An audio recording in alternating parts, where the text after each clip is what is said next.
Now in the spring, at the time when the kings go out to war, David sent Joab and his servants and all Israel with him. And they made waste the land of the children of Ammon, and took out their position before Rabbah, shooting in it. But David was still at Jerusalem. Now one evening, David got up from his bed, and when he was walking on the roof of the king's house, he saw from there a woman bathing, and the woman was very beautiful. And David sent to get knowledge who the woman was. And one said, "Is this not Bathsheba, the daughter of Eliam, and wife of Uriah the Hittite?" And David sent and took her, and she came to him, and he took her to his bed, where she had been made clean. Then she went back to her house, and the woman became with child, and she sent word to David that she was with child. And David sent to Joab, saying, "Send Uriah the Hittite to me." And Joab sent Uriah to David. And when Uriah came to him, David put questions to him about how Joab and the people were, and how the war was going. And David said to Uriah, "Go down to your house and let your feet be washed." And Uriah went away from the king's house, and an offering from the king was sent after him. But Uriah took his rest at the door of the king's house, with all the servants of his lord, and did not go down to his house. And when word was given to David that Uriah had not gone down to his house, David said to Uriah, "Have you not come from a journey? Why did you not go down to your house?" And Uriah said to David, "Israel and Judah with the ark are living in tents, and my lord Joab and the other servants of my lord are sleeping in the open field. And am I to go to my house and take food and drink and go to bed with my wife? By the living Lord and by the life of your soul, I will not do such a thing."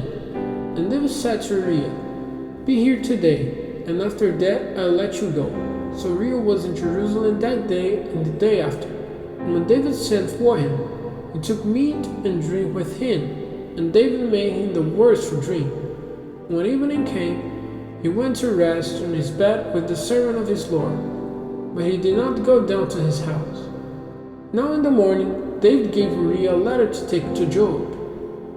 And in the letter he said, "Take care to put Uriah in the very front of the line, where the fire is most violent, and go back for him, so that he may be overcome and put to death." So while Joab was watching the town, he put Uriah in a place where it was clear to him the best fighters were. And the men of the town went out and had a fight with Joab. And a number of David's men came to their death in the fight, and with them Uriah the Hittite.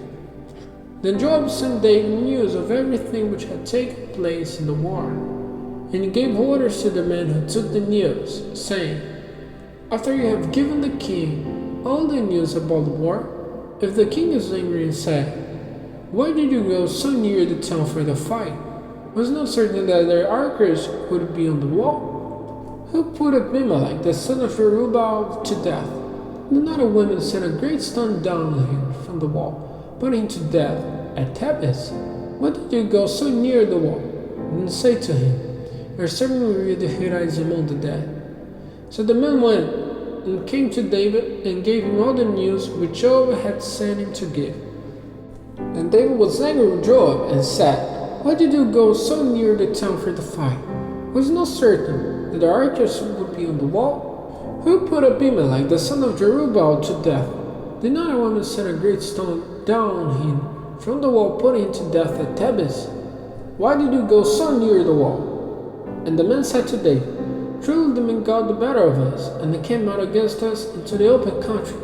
But we sent them back to the very doors of the town, and the archers sent their arrows at your servants from the wall.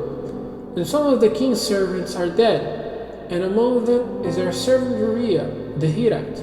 Then David said to the men, 'Go and say to Joab, do not let this be a grief to you, for one man may come to his death by the sword like another.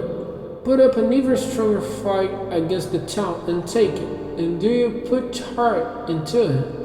When the wife of Uriah had news that her husband was dead, she gave herself up to weeping for him. And when the days of weeping were past, David sent for her and took her into his house, and she became his wife and gave him a son. But the Lord was not pleased with the thing David had done.